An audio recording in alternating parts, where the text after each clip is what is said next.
এমন মানুষকে কখনো হারিয়ে যেতে দিও না, যে তোমার সেই সময় সাথে ছিল যখন তোমার কাউকে সবচেয়ে বেশি প্রয়োজন ছিল।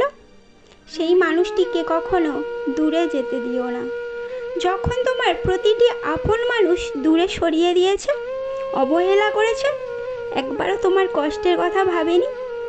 তখন সেই মানুষটা তোমার হাতটা শক্ত করে ধরেছিল। সেই মানুষটিকে কখনো ছেড়ে যেতে দিও না। যেই মানুষটি পুরো দুনিয়ার সাথে লড়াই করতে পারে শুধুমাত্র তোমাকে ভালো রাখার জন্য, সেই মানুষটিকে কখনো ছেড়ে যেতে দিও না। যেই মানুষটি নিজের কোনো স্বার্থ ছাড়াই তোমার পাশে দাঁড়ায়, সেই মানুষটিকে কখনো ছেড়ে যেতে দিও না। যে মানুষটি কখনো ভেবে দেখেনি যে তোমার থেকে সে কি পাবে বা কি পেয়েছে, বা তোমার কাছে কী বা আছে তাকে দেওয়ার মতো, সেই মানুষটিকে কখনো ছেড়ে যেতে দিও না।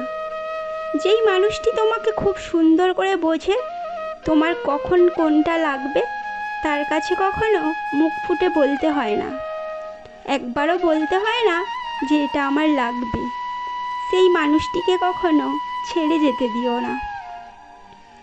আমাদের সবার জীবনে এই রকম একটা মানুষ থাকে, যাদেরকে স্বয়ং ঈশ্বর দেবদূতের মতো আমাদের জীবনে পাঠায়।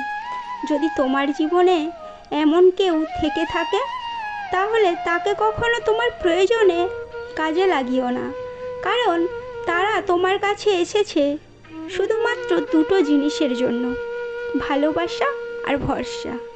এর থেকে বেশি তারা কিছু চায় না। বিশ্বাস করো, তুমি তাহলে অনেক ভাগ্যবান বা ভাগ্যবতী যে ভগবান তোমাকে এমন একটা উপহার দিয়েছে।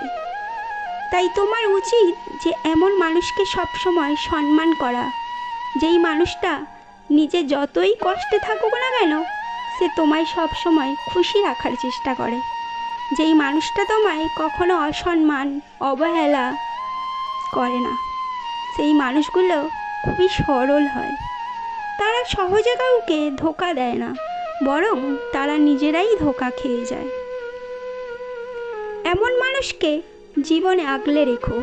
যদি তোমাদের জীবনে এমন কেউ থেকে থাকে যে তোমায় প্রায়োরিটি মনে করে, তবে এমন মানুষকে কষ্ট দিও না কখনো, প্লিজ।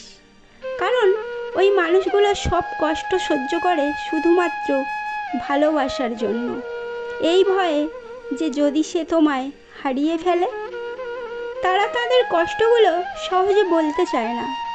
যখন তোমার খারাপ ব্যবহারগুলো তাদের সহ্যের বাইরে চলে যায়, শুধু তারা তো আড়ালে চোখের জল ফেলে। একটা কথা কি জানো তো, যারা ভালোবাসাকে বিশ্বাস করে, সম্মান করে, তারা জীবনে একটা না একটা সময়ে সঠিক ভালোবাসা ঠিক পেয়ে যায়। আর যারা ভালোবাসায় বিশ্বাস করে না, সম্মান করে না, শুধু অবহেলাই করে যায়, তাদের ভগবান দিয়েও কেড়ে নেয়। কারণ থাকতেও যারা তার মূল্য দিতে জানে না, তারা কখনো ভালোবাসতে জানে না, ভালো রাখতে জানে না। তাই তোমার কাছে যদি এমন কোনো মানুষ থেকে থাকে, তাকে আগলে রেখো, ভালোবেসে রেখো, যত্নে রেখো। সবাই কি অভিমান বুঝতে পারে? খিটখিটে মেজাজ, মুড সুইং আর রেগে যাওয়া সব কিছু কিন্তু সাময়িক। কিন্তু ওই যে আমাদের জীবনে এই অভিমান রাগ বুঝতে পারার মানুষ খুবই কম থাকে। তাই যে বোঝে তাকে খুব ভালোবাসায় রাখার চেষ্টা করো।